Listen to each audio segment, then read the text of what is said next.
ada bapak yang separuh baya, beliau sebaya.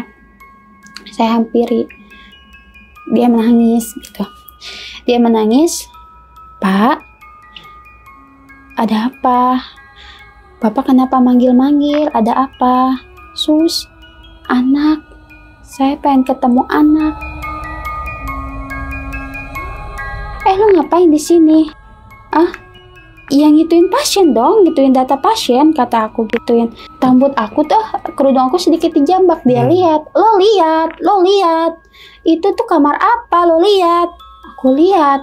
"Ah, ini kamar mayat?"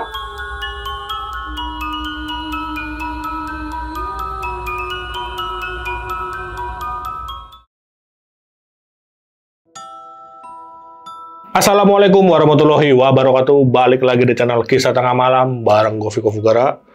Seperti biasa, malam kali ini gue udah menghadirkan narasumber lagi nih yang bakal membawakan pengalaman horornya ketika beliau PKL di sebuah rumah sakit di daerah Tangerang. Langsung aja nih kenalan, sebelah gua udah ada Mbak Sinta. Selamat malam Mbak Sinta. Selamat malam, Kak. Apa kabar nih Mbak Sinta? Alhamdulillah baik. Oke Mbak, ini kan Mbak mau cerita tentang pengalaman waktu PKL ya Mbak ya? Itu di rumah sakit Tangerang? Iya, di rumah sakit Tangerang. Oke. Itu tahun berapa Mbak kalau boleh tahu? Itu pada tahun 2013, Kak. 2013? Kemudian di tanggal pertengahan Agustus lah. Oh, berarti berapa bulan di situ? Waktu itu sekitar 6 bulanan lah gitu. Jadi PKL pertama lanjut lagi ke PKL kedua. Saya ditempatkan di situ juga gitu. Nah, di bagian apa sih Mbak PKL di situ? Aku bagian kebidanan, Kak. Bagian kebidanan. Oh, berarti ini di semester dari 6 pada saat itu. Ini dari kampus atau milih sendiri rumah sakitnya? Nah, aku dari kampus. Oh, ditunjuk dari kampus ya. Oh, gitu. Mungkin kalau kata kampus aku kan terlalu gesit kali ya, kata beliau. Ya udah, jadi di PKL pertama aku 3 bulan di sana, dilanjutin lagi di PKL kedua. Jadi aku 6 bulan total di sana. 6 bulan lah ya. Nah, selama PKL di sini ada nggak sih Mbak shift-shiftan gitu, misalkan masuk malam atau pagi? Ada pasti Kak. Ada. Gitu. Oh, berarti pernah ya masuk malam ya? Pasti Kak. Ya udah, tahan dulu nih Mbak nih ceritanya nih. Oke, sebelum masuk ke ceritanya nih, bagi kalian yang pengen bercerita juga seperti Mbak Sinta di sini, bisa langsung klik link yang ada di deskripsi di bawah ini. Dan satu lagi nih, buat kalian yang udah nonton tapi belum subscribe, langsung aja klik tombol subscribe sekarang agar kita makin semangat memberikan asupan-asupan horor ke kalian. Oke, gak usah lama-lama lagi. Kisah Tengah Malam dimulai.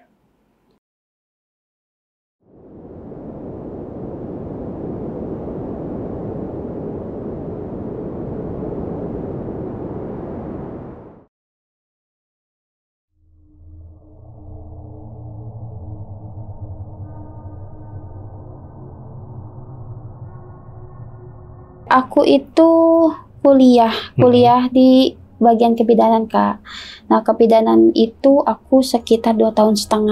Alhamdulillahnya aku dipercepat gitu. Kemudian, nah banyak nih aku ngalamin kisah-kisah horor kayak gitulah Kak gitu. Ya lumayan habisin energi, kemudian juga terkadang waktu tidur, kemudian juga bersama teman juga terkadang keganggu karena semakin keingat kayak gitu Kak. Nah, aku itu kebidanan itu adanya di Tangerang gitu. Jadi aku tuh kuliah di Tangerang, tepatnya di Karawaci. Nah, banyaklah kisah-kisah mistis di PKL, tapi yang memang paling berkesan, paling yang membuat saya sampai teringat sampai sekarang itu, nah kisah mistis yang ada di rumah sakit ini Kak gitu. Pada saat itu saya PKL. Nah, PKL yang kesekian kayaknya itu yang saya ceritakan itu yang memang PKL yang double. Jadi dua kali saya ke sana, jadi aku yang 6 bulan gitu. Nah, kemudian pada saat itu di shift 2 itu saya bekerja. Nah, di rumah sakit tersebut. Nah, shift 2. Nah, shift pertama pada saat saya mengontrol pasien, nggak ada sih yang mencurigakan segala macam gitu. Saya biasa aja lah, saya ngontrol biasa tensi, kemudian cek suhu, kemudian juga melihat keseluruhan pasien semuanya gitu. Nah, lanjutlah kita apa sih namanya, oper-obat dan segala macam, sampai aku di shift terakhir tuh jam 2. Nah, biasanya jam 2 kan teman-teman, jam 2 itu shift 2 itu jam 2 siang sampai jam 9 malam. Nah, di jam 9 malam itu tuh ada cerita horor yang sampai sekarang itu ngebekas banget di aku, Kak. Nah, cerita horornya itu jadi pada saat itu setelah Bada Isya, saya itu kan lagi membuat laporan pasien yang pulangnya berapa, kemudian datang pasien berapa, kemudian orderan obatnya segala macam buat saya orderin ke teman saya yang shift malam. Nah, pada saat saya lagi bikin rebutan data, adalah Kak pasien yang rintih. Gini ceritanya, sus tolong, sus tolong. Saya dengar refleks, kaget dong. Wah, ada pasien nih gitu. Saya takutnya pasiennya gawat darurat. Akhirnya saya datang lah ke ruangan tersebut. Nah, ada bapak yang separuh baya, beliau separuh baya. Saya hampiri, dia menangis gitu. Dia menangis, Pak, ada apa? Bapak kenapa manggil-manggil? Ada apa? Sus, anak, saya pengen ketemu anak gitu. Anak, iya, tapi anak bapak di mana? Keluarga bapak di mana? Kata aku gituin. Iya sus, anak, kata dia gitu. Iya, anaknya di mana? Saya kan nggak tahu bapak dari mana. Terus juga keluarga bapak di mana? Bapak tahu-tahu nanya saya anak. Ya udah, bapak tenangin dulu ya, kata aku. Aku cek dulu ya gitu. Dan memang saya curiga kok badannya pada dingin gitu. Terus saya juga nanya, Pak, bapak nggak diinfus? Kata aku gituin. Bapak udah sehat ya? Masya Allah, alhamdulillah dong kalau bapak sehat. Jadi besok bapak bisa ketemu anak sama keluarga. Dia hanya diem sampai mukanya murung kayak gitu, Kak. Kata aku, Pak, bapak kok murung? Anak sus, anak, ketemu anak sus, katanya gitu. Iya, keluarga bapaknya di mana? Kemudian dia diam lagi. Kataku, saya akan bantu bapak. Bapak mau ketemu anak. Iya, katanya. Bapak kangen sama anak. Iya, katanya. Ya kan bapak udah lepas infus mungkin. Nah, kenapa saya bikin apa ya? Buat ekspresi kayak gitu. Jadi maksud aku biar, ayo dong bapak semangat. Bapak bentar lagi pulang gitu. Karena aku lihat bapak udah nggak diinfus gitu. Terus, Pak, nanti saya hubungin ya gitu. Nah, tiba-tiba ada suara langkah kaki. Tuk, tuk, tuk. Aku pikir, langsung lah aku kejeda. Terus handphoneku berdering. Aku angkat telepon. Ya, halo, ini siapa? Gitu. Ini gue, katanya gitu. Lo di mana? Katanya. Ini kita udah mau operasi malam nih, katanya gitu. Lo di mana? Iya, ini aku lagi ngituin pasien, bentar lagi. Aku tutup lah dering itu. Aku langsung buka pintu. Nah, teman aku tuh ada di pintu sebelah, di kamar ruangan sebelah. Dia langsung, hai, lo ngapain di situ? Sini. Iya, aku lagi ngituin pasien. Dia nggak ngomong apa-apa, dia langsung nyamperin aku, Kak. Lo ngapain di sini? Yang ngituin pasien dong, ngituin data pasien, kata aku gituin. Rambut aku tuh, kerudung aku sedikit dijambak. Dia lihat, lo lihat. Itu tuh kamar apa? Lo lihat. Aku lihat. Ini kamar mayat, kata aku digituin. Iya, lo ngapain di sini? Katanya tuh pasien di sana. Batas kamar pasien di sana. Ini kamar mayat. Katanya lo ngapain kamar mayat? Ada pasien. Dia mau ketemu anak. Sebentar, kata aku. Buka lagi aku pintu. Lihat tuh. Ada 2 mayat. Pas aku lihat, itu kaki udah ngejulur biru, Kak. Saya kaget. Itu loh, aku tadi ngobrol sama pasien ini loh, kata aku gitu ya. Pas aku data, dan aku tuh sampai bilang, ini tuh pasien kenapa nggak diinfus? Ya lo yang orang mati ngapain diinfus, katanya gitu. Iya ya, maaf maaf, aku tutup lagi saking aku penasarannya. Sambil aku tangan ngelayang, badan ngelayang sekujur badan, sampai aku level lapas lah di ruang pemeriksaan itu. Lo ngapain ngelamun lagi, kata teman aku. Enggak. Lo yakin lo ngobrol sama pasien mati, katanya. Iya, aku ngobrol, kataku. Dia mau ketemu anak. Ya lo tahu kan tuh pasien udah dari kemarin mati, katanya. Keluarganya aja nggak tahu kemana, katanya gitu. Iya, kata aku gituin. Nah, aku buka-bukalah data-data pasien. Ternyata memang beliau meninggal jam sekitar 13.20 gitu. 2 hari yang lalu. Sehari yang lalu. Sehari yang lalu. Nah, kemarinnya pas aku operan, aku nggak tahu memang ada pasien yang plus gitu. Terus udah sampai situ, aku ambil apa ya, bingung juga ya gitu. Kenapa saya bisa ngobrol sama orang yang memang udah meninggal tapi dia pengen minta tolong gitu. Pulanglah aku sambil, karena dari rumah sakit ke kosan aku juga lumayan dekat, aku naik angkot Kak. Naik angkot tuh juga aku di situ sambil ngelamun. Bener ini dia ngobrol sama aku. Bener, kata aku gitu kan. Sampai sana karena aku kelelahan, aku tidur. Nah, di dalam mimpi itu beliau datang lagi. Beliau bilang, anak, tolong, anak, katanya gitu. Anak, tolong, gitu kan. Terus saya lihat tuh beliau ada di samping. Nah, saya bilang, saya astagfirullahalazim. Tadi di hari itu tuh saya nggak bisa tidur Kak. Nggak bisa tidur. Kemudian lanjut lagi saya si pagi saya kerja lagi. Saya capek dong ibaratnya. Kok ngikutin saya terus? Beliau itu mau apa sih? Saya tuh orang hidup gitu kan. Saya juga nggak tahu saya harus gimana digituin.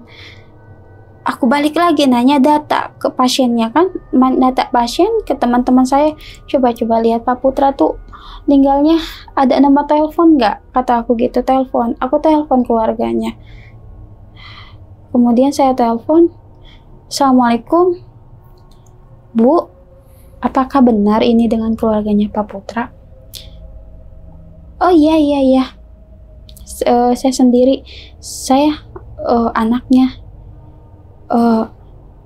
Bu, kemarin pada saat pada Isya itu saya bertemu beliau. Maaf banget, memang beliau sudah di ruang mayat gitu kan. Tapi beliau merintih, beliau manggil sus. Ya saya langsung respon, kata aku gitu kan. Beliau tuh selalu bilang anak yang mana ya, kata aku digituin. Terus beliaunya sekarang lagi apa, sudah dimakamkan Bu, katanya gitu ya. Ya maaf, kalau untuk menyelawat mungkin saya belum bisa, kata aku, karena saya harus jaga digituin. Saya cuma pengen nanya, apakah Pak Putra memiliki anak yang jauh dari rumah? Iya, katanya.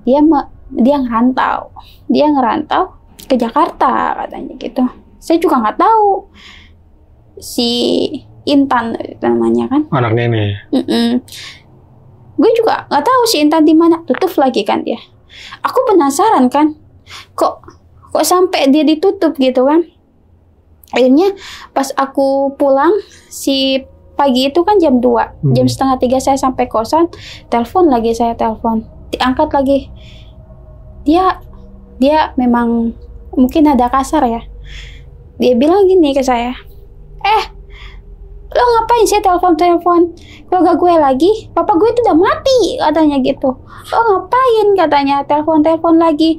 Lo dari rumah sakit, lo nggak ada urusan. Udah, tutup lagi. Saya kaget kan, harus gimana ini, kata aku gitu. Sedangkan saya selalu diimpiin beliau gitu. Impiin beliau. Saya bilang, saya tuh cuma pengen minta kejelasan doang gitu. Mungkin beliau itu juga pengen bisa ketemu gitu. Mungkin ya pikir aku udah. Saya semakin yang optimis, ya udahlah, bodo amat gitu. Malah saya semakin optimis kan. Emang ini ada apa digituin kan. Saya telepon lagi. Sampai telepon yang ke-8 itu mungkin yang ngangkat siapa, tapi ada suara orang tua gitu. Saya bilang, "Assalamualaikum." "Ya, ini dengan siapa?" katanya. "Maaf, lagi tahlilan," digituin. "Iya, maaf ya Bu ya, tolong banget yang ditutup," kata aku, "tolong banget." "Iya, ada apa?" Ini dengan siapa?" katanya. "Ini dengan bibinya," katanya gitu. "Bu, Bi, tolong banget jangan ditutup teleponnya," gitu. "Iya, ada apa?" katanya. "Ini lagi tahlilan," katanya. "Tolong banget jangan ditutup, saya cuma minta tanya doang." "Adek Intan yang di Jakarta memang belum pulang, memang belum dikabari kalau bapaknya sudah meninggal." "Lah siapa? Bukan urusan lo," katanya gitu. "Lo dari kemarin ya telepon WA ke nomor ini," katanya gitu kan. Tutup langsung. Aku telepon blokir gitu kan. Nah, selang 2 hari, ya udahlah, saya pikir gini, aku malah pikir ke diri aku, ya udahlah, urusan orang lain juga kan gitu. Ngapain juga diurusin gitu. Toh nggak ada respect baik dari keluarganya gitu kan. Tapi aku yang simpati, ingat lagi wajah orang tua itu. Wajah si bapak itu yang, "Tolong, anak saya pengen ketemu anak," gitu. Akhirnya aku buka berkas lagi. Sampai teman aku tuh yang namanya Sri ya, teman aku PKL, "Lo ngapain?" katanya. "Rembong banget sih lo ngelihat apa sih namanya data bapak-bapak yang udah mati juga," katanya, "udah dikubur," katanya, "udah masuk alam goib," katanya gituin. Iya, maaf. Buka lah. Pas aku 2 hari itu kan aku sip pagi, sip malam pertama, sip malam kedua aku lepas libur. Nah, pas lepas libur itu aku gunain buat main lah, silaturahmi ke sana. Sampai aku nyasar, aku mainlah ke sana. Tepatnya di daerah Kampung Melayu.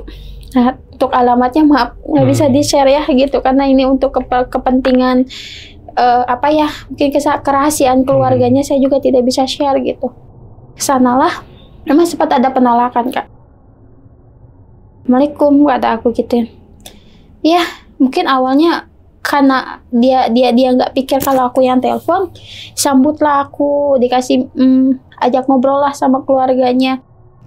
"Mbak dari mana? Mbak ada keperluan apa?" digituin. Nah, ngobrol sama ibunya enak tuh, Kak. "Gini Kak, Bu, maaf banget. Saya ini bidan di rumah sakit, salah satu rumah sakit Tangerang ya. Pada saat itu Bapak meninggal di sana, cuma 1 hari setelah Bapak meninggal, saya diamanati, beliau ingin ketemu anak," kata aku gitu. Kata salah satu anak yang dari ibu yang saya angkat telepon, si Intan itu siapa? Kata aku digituin. "Ya," katanya, "itu anak bungsu saya," katanya gitu. "Cuma memang sudah 5 tahun. Dia itu nggak pernah pulang ke rumah, nggak ngabarin," katanya gituin. Tahu di Jakarta jadi lontek kali. "Ibu jangan ngomong kayak gitu," katanya gitu. "Ibu kan harusnya doain anak, jangan kayak gitu." "Iya, mungkin di Jakarta kan tahu teh, dunia Jakarta mungkin dia udah jadi lontek," katanya gitu. "Jadi saya udah lost contact," katanya. "Iya, tapi semarah-marahnya orang tua ketika Bapak meninggal harusnya Ibu kasih tahu. Harus cari di mana teh?" katanya gituin. "Kan Ibu mungkin punya ponsel nomor temennya." "Saya nggak ngurusin, saya udah anggap anak itu mati," kata dia gituin kan. Itu tuh tanggapan yang benar-benar saya tuh luar dugaan. Mereka tuh marah-marah, mereka tuh kayak segitu bencinya ya sama Intan itu. Datanglah yang ngangkat telepon memang kakaknya kayak gitu kan. Aku langsung didorong dari bangku, jatuh aku kan. Yang telepon kemarin ya, perawat ke rumah sakit itu ya, jangan-jangan yang bikin bapak gue mati," katanya gitu. Ya aku cuma nunduk. "Mbak, saya cuma minta penjelasan aja, Mbak." "Penjelasan apa sih? Bapak gue udah di kuburan. Kalau mau minta penjelasan, soalnya ke kuburan, ngomong sama bapak gue," katanya gituin. Katanya, "Udah sana." Akhirnya aku Tanpa kejelasan apapun, saya diusir, saya didorong-dorong harus keluar rumah tuh. Tanpa saya nggak tahu kejelasan Intan itu siapa, sekarang keberadaan dia di mana gitu. Ya udahlah, saya udah angkat tangan gitu kan, saya udah usaha telepon dengan baik. Oke, saya juga pulang dinas langsung ke rumah beliau dengan capek-capeknya badan saya, dengan lelahnya badan saya yang saya malamnya harus jaga. Saya ke sana, saya pun diusir, bahkan saya didorong-dorong gitu kan. Oke, saya keluar akhirnya.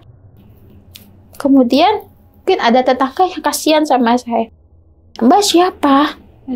Saya tuh bidan atau mungkin bisa dipanggil perawat dari rumah sakit yang Bapak kemarin meninggal. Bu, boleh tahu makam Bapak di mana? Gitu. Kasih tahu sama tetangga situ. Ya aku ziarah makam ke Bapak. Gitu kan, Bapak.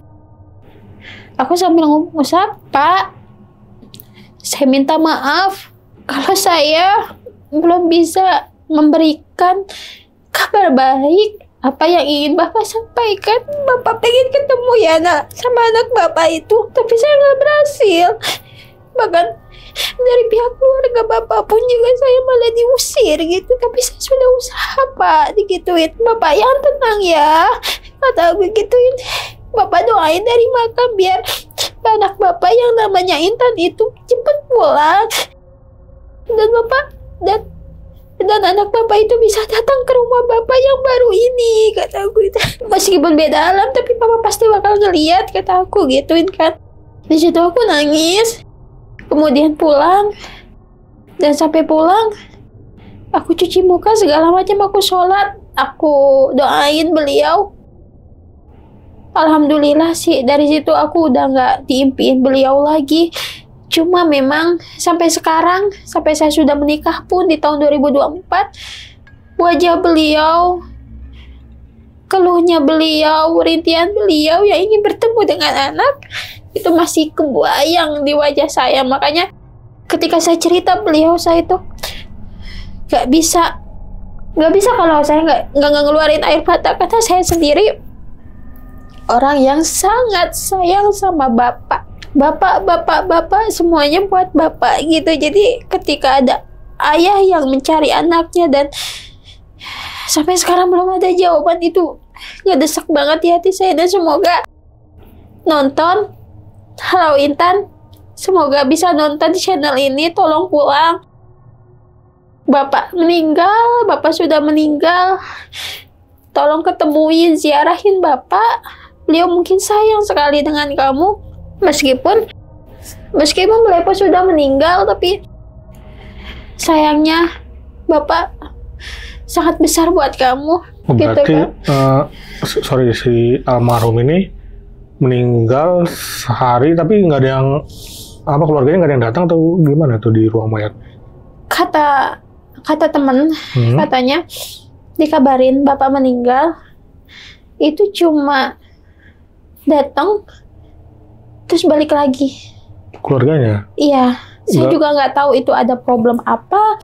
Sampai saya ke sana pun dengan niat baik gitu kan, dan ingin menyampaikan amanat beliau, karena mungkin beliau mengganjal ya di hatinya, mungkin namanya orang tua sayang dengan anaknya. Ingin bisa bertemu dengan anaknya, saya ingin bisa meluruskan saja, tapi semuanya ditolak. Maka saya diusir. Nah, sebelumnya si almarhum ini dia dirawat atau sakit apa sih di situ? Dia dirawat jantung.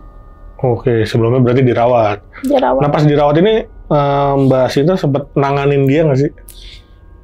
Karena saya genrenya bidan, gitu kan. Jadi di 3 bulan pertama saya di ruang kebidanan. Nah, di yang keduanya karena diperpanjang dari pihak kampusnya, mungkin karena memang saya sering bolak-balik ke sana. Saya dipecah nih, ya udah kamu nanganin biar kamu banyak pengetahuan juga, kamu masuk ke bagian perawatan. Dan itu emang saya feel stamp banget gitu.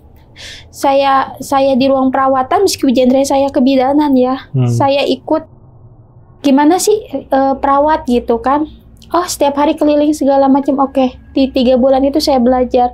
Dan itu yang paling mengesankan buat saya sampai sekarang. Masih mengganjal. Nah, mengganjalnya karena apa? Karena saya belum bertemu dengan yang namanya Intan si itu. Almarhum itu ya.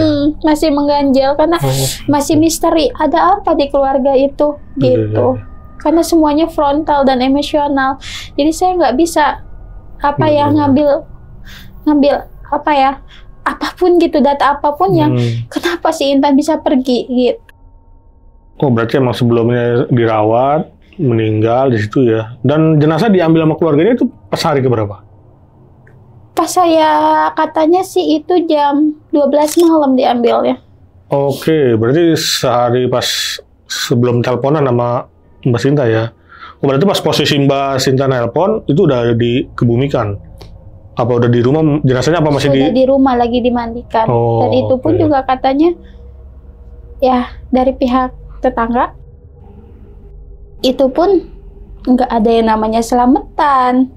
Yang sholat pun juga dibatasi. Seperti itu saya juga ingin bisa mengulik lebih dalam, cuma kata dia, maaf, saya hanya tetangga dekat, saya takut salah kalau saya menceritakan permasalahannya. Cuma Mbak yang sabar, kalau Mbak mau ke ziarah silahkan ziarah gitu. Beliau memang baik gitu. Nah, berarti pas ibaratnya ditongolin sama si sosok ini, di posisinya itu kayak di ruang rawat inap yang Mbak ngasih infusan ya? Iya, di situ. Oke, dan ternyata itu di kamar mayat. Waduh. Mayat. Sampai sekarang saya mungkin kenapa saya membekas sampai sekarang, karena saya belum bisa ngewujudin amanat beliau, dan saya sama sekali belum tahu siapa Intan, di mana dia sekarang gitu, apa sudah ziarah ke bapaknya atau belum, itu saya nggak tahu gitu, karena memang dari keluarganya pun tertutup, Kak. Gitu. Nggak ada yang ngasih info macam-macam ya. Malah saya dibentak-bentak, malah saya diusir-usir, padahal saya ingin berniat baik, ingin bisa membantu amanah beliau, tolong gitu, daripada beliau di alam gitu masih biar nggak penasaran. Gitu. Nah, Mbak, selain kejadian tadi nih yang bapak meninggal ini, ada kejadian apa lagi sih di pas PKL gitu? Jadi pada saat itu saya di IGD. Nah, di IGD itu salah satu jadi setelah saya habis sholat maghrib, waktu itu habis sholat maghrib, operan sama teman, jaga dulu nih di IGD gitu kan. Gue mau kamar belakang dulu, ngapain? Biasalah, mau kamar mandi katanya gitu kan, boker dia bilang. Oke, ada memang di ruangan IGD itu kan dia disekat-sekat. Nah, di ruang IGD gitu ada sekat yang memang setengah hordengnya tertutup, setengah terbuka. Nah, ada pasien di situ kan. Memang pasiennya sudah berceceran darah kemana-mana, tangan juga sudah, kemudian matanya juga sudah hilang, kemudian ininya juga sudah hancur. Kecelakaan atau gimana? Kecelakaan. Saya datang, enak puyeng, kemudian kasihan juga, tapi enak puyeng dengan darahnya yang ceceran kemana-mana. Saya ambil betadin, kemudian pembersih luka saya bersihkan, kemudian saya tensi, kemudian dikasih cairan karena sangat pucat, saya kasih cairan gitu kan. Tapi masih hidup ya, Mbak? Iya, saya lihat posisinya masih hidup. Saya cairan segala macam, beri cairan, kemudian saya tetesin, dikeplak di belakang saya. Udah, lu ke ruang bersalin lagi. Ya udah selesai bokernya. Terus aku disundul. Lah, ngapain sih katanya? Lu tahu itu bed kosong. Hah? Pasien kok? Lo lihat dulu, tuh bed kosong, digituin. Lu ngapain sih katanya bawa segala betadin, bawa pembersih luka, udah gitu infusan, airnya berserakan di bed. Udah omelin loh. Astagfirullahaladzim. Aku di situ langsung kesadar, langsung duduk gitu kan. Lo kenapa sih? Lah, kata aku digituin. Ya udah, mungkin kesalahan, mungkin capek digituin kan. Sambil aku jalan dari ruang IGD ke ruang bersalin. Terkadang kita dikecohkan sama makhluk-makhluk gaib yang Yang kita lihat mereka sakit, mereka ingin membutuhkan bantuan, mereka ingin diperiksa oleh kita gitu. Tapi pas kita lihat lagi memang nggak ada wujudnya, bentuknya kayak gitu. Jadi kita dikecoh seperti itu. Berarti yang tadi di UGD itu nggak ada? Nggak ada. Yang saya bilang setengah tirainya kebuka, setengah tirai tertutup. Dan itu ada pasien. Akhirnya saya ke ruang bersalin dulu lah. Sampai saya selesai sip itu. Penasaran dong saya. Saya tuh dibilang orang gila tuh bukannya hari itu juga, dari kecil gitu. Terkadang saya ngomong sama makhluk yang orang lain gak bisa nampak, tapi aku bisa nampak gitu. Kemudian penasaran lah aku lanjut cerita lagi yang masalah pasien tadi. Ke IGD lagi. Aku tanyalah sama teman-teman, sama dokter-dokter pastinya kan, dokter-dokter karena beliau kan 1x24 jam beda dengan kita perawat atau bidan gitu. Tanyalah, dok, mohon maaf, memang adakah pasien yang tadi, maaf, matanya udah keluar gitu, tangannya udah, perutnya udah ambalayah gitu. Kok kamu tahu? Gitu kata dokter sambil senyum ke saya. Kok kamu tahu? Kamu terlihat di mana? Katanya. Kamu kan baru sip tadi kan? Iya. Kalian juga, kamu kan di sini gantiannya si Ella kan? Katanya dia ke kamar mandi. Iya. Kamu tahu? Iya. Pasien itu tadi ada di bed itu, kata aku gitu. Dia ngerengih, minta tolong. Saya minta tolong. Ya saya sebagai yang bekerja di situ, ya udah saya dengan sigap ngusap segala macamnya, darahnya meskipun nggak ketahan, darahnya udah berantakan, udah mati, darah mati. Karena perutnya juga udah betus, ususnya juga udah berserakan. Beliau bilang, tuh pasien yang kelindes mobil truk. Berarti ada bener. Kelindes mobil truk. Dan itu kejadiannya itu pagi. Pagi sebelum sip Mbak Sinta ya? Karena kejadiannya pagi. Dan saya gantian sama teman saya itu di pada maghrib. Di ruang itu. Iya katanya gitu. Di bed itu dok. Iya katanya. Ya mau gimana Neng katanya. Sekarang dari fisiknya aja udah tahu kan Neng, di sini pengen minta diselamatin. Apa yang diselamatin katanya? Ya ada bungkus kain kapal masuk liang lahat, kata dokter gitu. Itu gitu. Banyak banget yang sering saya temuin seperti itu, Kak. Berarti pas posisi ada si sosok yang jasad ini tadi nih yang kecelakaan, itu posisinya Mbak Sinta sendiri? Banyak teman-teman. Mereka nggak ada yang lihat berarti ya? No. Cuma memang yang saya curigai itu tirai setengah tutup, setengah enggak. Jadi setengah. Jadi kan ini bed. Jadi tirainya itu setengah ketutup, setengah enggak. Nah, pasien itu ngerintih di situ. Aku bilang karena aku memang gantian sama temen. Dia lagi ke kamar mandi. Aku gantian lah. Ada pasien. Yaudahlah aku ituin dulu gitu kan. Ya memang darahnya nggak bisa ketahan. Di perut tuh udah darah mati, udah gitu kan. Apa aku juga pikir logika, ini pasien yakin itu digituin kan? Udah berantakan lah ya. Amburadul udah berantakan. Memang pasien kelindes stuck gitu. Gitu Kak, gitu. Berarti pas Mbak ke ruang apa yang tadi tuh tempat dia ditidurin.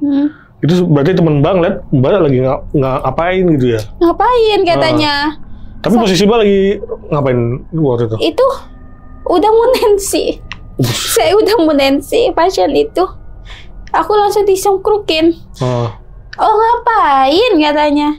Itu ambulaya, impusan katanya. Air kemana-mana katanya gituin. Itu ngapain kasa berantakan? Pasien kecelakaan gituin. Lo ngigo apa? Sampai sekarang itu meskipun saya seorang bidan, meskipun juga mungkin teman-teman tahu kesehatan itu untuk mendapatkan gelar sarjana itu sulit gitu, karena memang luar biasa capeknya, luar biasa kerja keras kita. Coba saya sebagai bidan, saya takut ke rumah sakit, saya trauma gitu, takutnya ketika saya meriksa pasien, bukan pasiennya beneran yang saya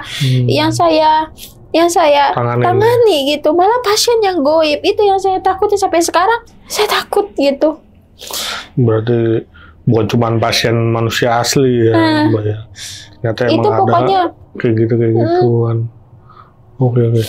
Nah itu berarti total 6 bulan itu ya, berarti kejadian yang banyak lah yang banyak sekali. Itu salah satu itu ya. dua kejadian yang memang dialami. Tapi temennya Mbak Sinta ini pernah juga ada nggak sih yang kayak ngeliat si sosok yang tadi tuh awalnya yang bapak-bapak yang meninggal, atau ada yang lihat tadi yang kecelakaan?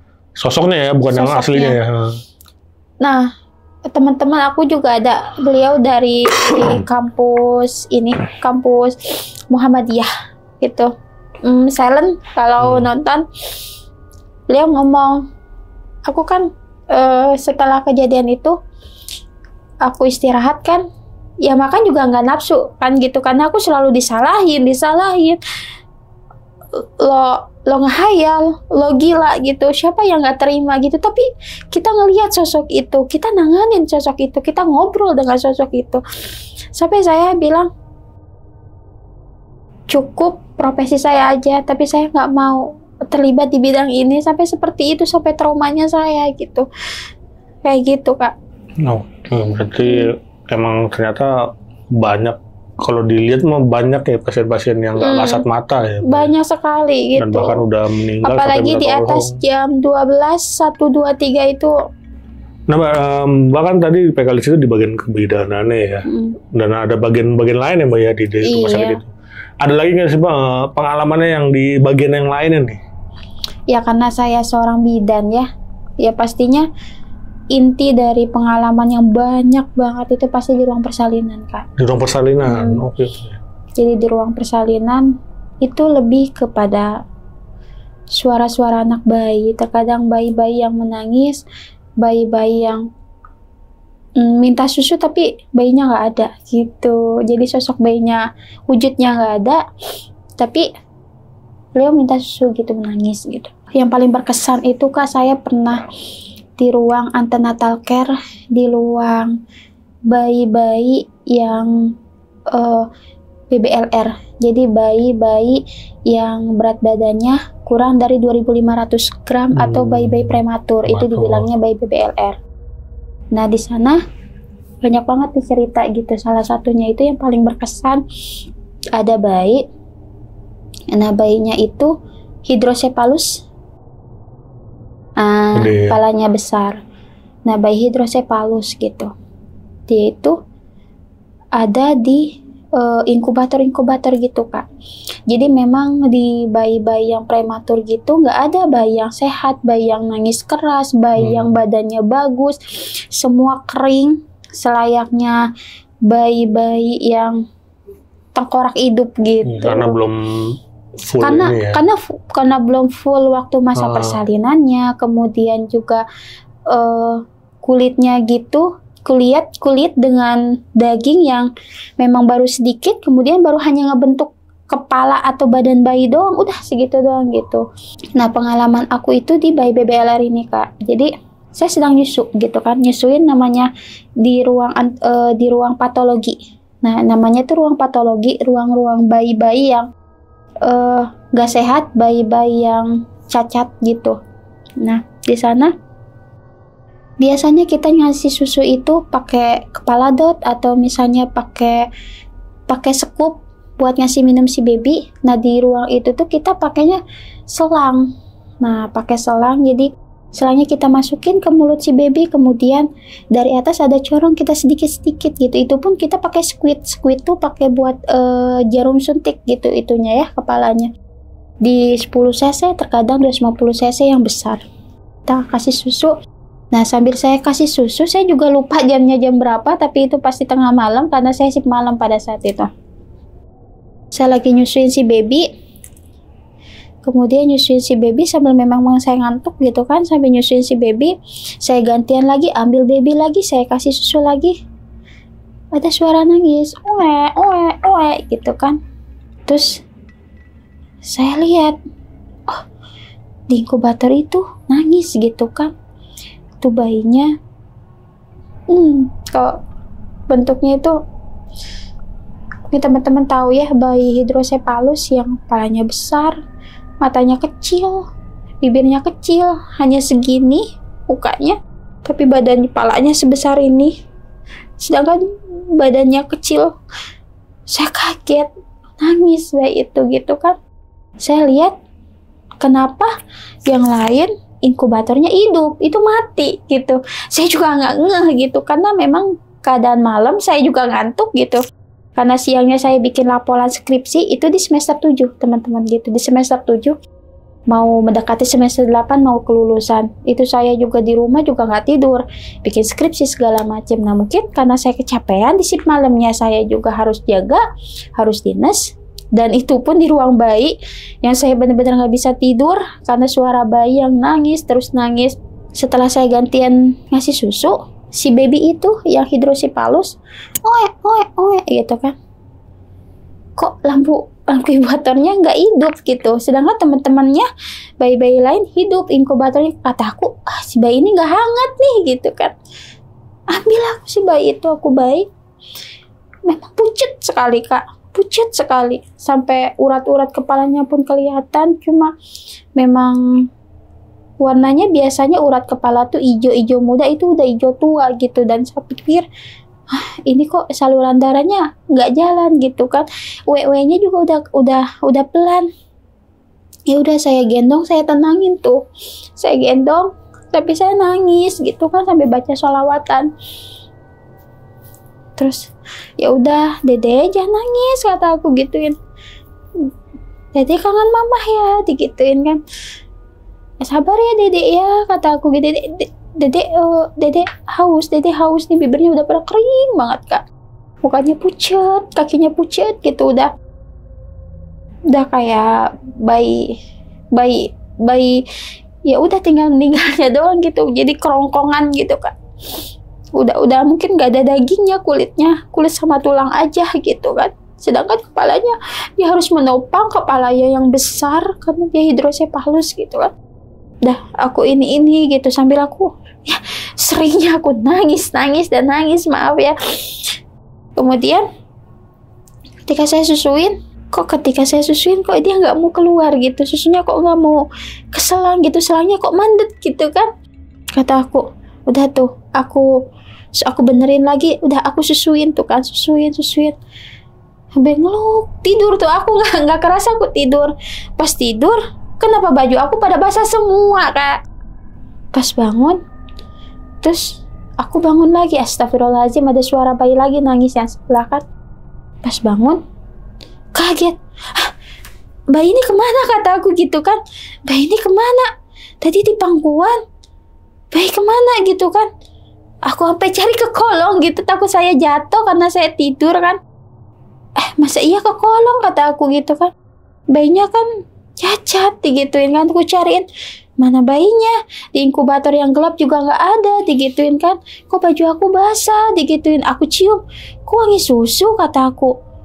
Situlah, karena udah mau mendekati jam 4, ada suara sholawatan muadzin subuh. Aku keluar minta ke perawat, kak izin mau cuci muka ya, cuci muka. Terus sambil aku nanya, mengambil bayi satu sambil aku susuin, aku sambil nanya ke ruang depan, mohon maaf, iya, bayi yang hidrosepalus, bayi atas ibu siapa ya? Kenapa dek? Ini, kata aku, bayinya nangis aja, kata aku gitu, badannya udah habis, kata aku, emang nggak pernah dijenguk sama mamanya, kata aku. Siapa neng? Ibu siapa, kan biasanya ada di bed inkubator. Oh ya sebentar ya, baliklah aku di ruang bayi. Aku lihat inkubator yang gelap itu nggak ada namanya, memang nggak ada namanya ibunya. Kata aku, balik lagi aku, Bu nggak ada namanya tapi bayinya udah nggak ada. Kamu kok, katanya kan, kamu nanya, iya tadi disusuin sama aku tapi nggak ada bayinya.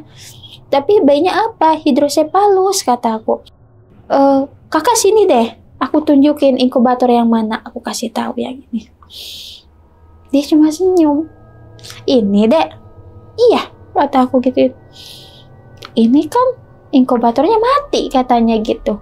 Udah seminggu yang lalu belum dirapiin sama servis. Mati. Tapi ada bayinya kok, hidrosepalus lagi kak, kata aku. Kasian kak, badannya kurus gitu. Bibirnya juga kering, emang dia nggak dijengukin ibunya. Katanya, mungkin yang dari sini kali deh, katanya gitu ya. Kok gitu sih kak, katanya. Tapi beneran aku nyusuin, tapi memang susunya tumpah di badan aku. Berarti itu apa? Setan ya kak? Iya, katanya. Tapi memang ada bayi itu. Ada, katanya gitu. Tapi memang sudah meninggal, katanya gitu. Meninggal tuh udah 2 minggu yang lalu. Jadi pas persalinan, emang benar.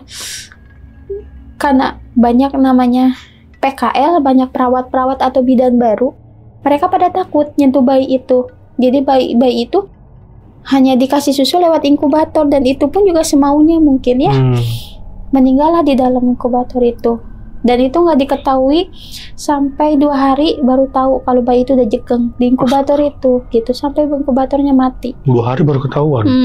Itu berarti selama 2 hari nggak ada yang ngecek bayi ini? Set. Jadi kata si perawat, kalau yang ngomong katanya bayi itu emang nggak nangis, jadi nggak usah disusuin. Gitu, jadi nggak kekontrol dan untuk memegang mereka pada takut katanya gitu, karena mungkin hidrosepalus itu. Gitu kak. Berarti meninggalnya udah 2 hari yang lalu dan itu pun udah jegeng. Berarti ternyata yang Mbak gendong itu nggak ada wujudnya. Yang saya gendong, yang saya ngomong-ngomong gitu. Memang sudah meninggal di 2 minggu yang lalu. Dan itu pun 2 hari di inkubator itu memang sudah keadaannya meninggal dan udah jegeng, udah nggak ada yang mengurusin. Dan ditanya pun juga katanya sebelum saya PKL, katanya di akbit apa itu, maaf saya tidak bisa ngomong ya gitu, takut ini privasi gitu. Dia bilang katanya bayinya nggak nangis, katanya, jadi nggak usah kasih susu, bayinya anteng. Walaupun bayi anteng juga kan harusnya ada yang ngecek, ada yang ngasih susu ya, karena kan itu masih hidup awalnya kan. Karena mungkin yang PKL kan itu masih muda-muda, belum punya anak juga gitu, jadi mereka takut ngelihat bayi seperti itu. Cuma ya kenapa nggak harus gini-giniin dong gitu. Cek dulu lah setidaknya minimal semuanya. Ngajak yang bidan senior atau tahu nggak sih awalnya sebelum dia meninggal sempat nengokin atau emang nggak boleh ditengokin kalau bayi di situ. Dan ya dari pihak keluarganya pun mungkin ya karena bayi itu cacat teman. Mereka nengokin pun juga seminggu sekali. Terkadang 2 minggu sekali.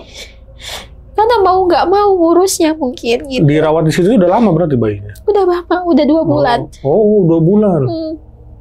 Berarti pihak keluarganya udah nggak di rumah sakit. Jadi udah persalinan karena bayinya juga bermasalah. Akhirnya bayinya aja yang dirawat di situ. Dirawat. Harusnya seorang ibu nengok. Mau bayi cacat, mau bayinya juga seperti apa keadaannya. Kan lahir dari seorang rahim ibu. Ya, kalaupun cacat mungkin itu keistimewaan si anak gitu. Jangan sampai ditelantarin kayak gitu. Berarti udah 2 bulan juga ya dirawat di. Iya, udah 2 bulan. Sampai inkubatornya juga penuh sama badan si Dede. Makin hari kepalanya makin besar. Itulah mungkin banyak yang ini juga sih ya, maksudnya nggak peduli juga, malahan nggak ada yang mantau, nggak ada yang apa, akhirnya malah ternyata udah meninggal. Udah meninggal dan 2 hari itu baru dan itu udah jegeng, udah berbau. Tapi kalau di ruangan itu, misalkan satu bayi nih, itu ada banyak nggak sih atau cuma khusus buat satu? Banyak. Oh, nggak cuma satu dikhususin gitu enggak ya? Berarti karena rumah sakit pemerintah, rumah sakit umum, rumah sakit Tangerang, rumah sakit pemerintah dari pemerintah ya pastinya itu banyak gitu. Dan persalinan pun nggak 1-2, bahkan saya nanganin bisa sehari pun 10 bahkan 15 pasien Itu satu shift saya. Iya. Gitu. Rame lah ya. Rame itu. Pada saat itu rumah sakit yang apa ya, banyak didatangin masyarakat, karena masyarakat menengah ke bawah mau kemana lagi kalau nggak di rumah sakit umum gitu, kalau nggak di rumah sakit pemerintah gitu kan, mau kemana lagi mereka berobat, mau kemana lagi mereka bersalin ketika ada permasalahan. Berarti tuh dia lahir pas posisi udah berapa bulan tuh? Posisi itu katanya normal 9 bulan. Oh, 9 bulan. Bukan prematur berarti ya? Bukan, Tama, katanya pada saat persalinan kakinya dulu. Oh. Kakinya, kemudian tangannya. Nah, pas tangannya mangkel, nggak bisa ditarik. Datanglah namanya rumah sakit, ada USG. Di USG kepalanya yang besar, akhirnya setengah dia persalinan normal, setengah dibesar di USG. Di USG namanya di sesar.